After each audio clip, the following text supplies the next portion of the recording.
Je ressens aussi un grand privilège de présider le groupe consultatif africain à l'heure où l'histoire nous invite à apporter des réponses concrètes face à la vulnérabilité économique et financière qui se généralise au-delà du continent africain.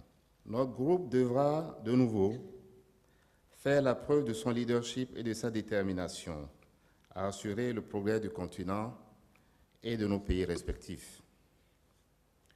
Nous devons mener des discussions et réflexions pertinentes au cours de ces assises pour continuer d'espérer la transformation de notre continent, l'Afrique.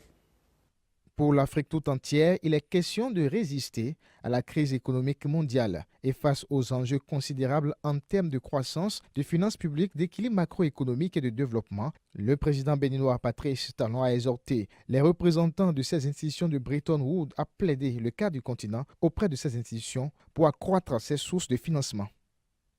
L'édition 2016, qui se tient ici à Cotonou, s'inscrit également dans le défi de la mobilisation suffisante des ressources pour le financement face aux enjeux sans cesse croissants et de plus en plus pesants d'un développement qui se doit d'être dorénavant durable et inclusif.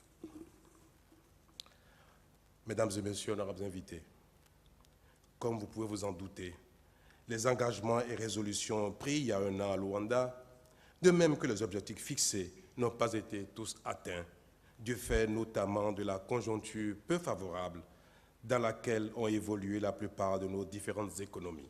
Ces constats peu reluisants, en même temps qu'ils mettent en relief la vulnérabilité du continent face aux chocs exogènes, nous appellent également à apporter aux besoins croissants de nos populations des solutions adéquates. Je ne doute pas un seul instant qu'en regroupant en ces lieux autant de sommités du monde de la finance, nous enregistrerons des progrès importants sur les questions d'intérêt commun. Le premier jour du sommet Caucus 2016 à Cotonou est consacré à un séminaire de haut niveau qui sera une plateforme de dialogue et d'échange d'expériences entre ministres et gouverneurs africains. Et le deuxième jour est réservé à la préparation du mémorandum 2016 du groupe africain.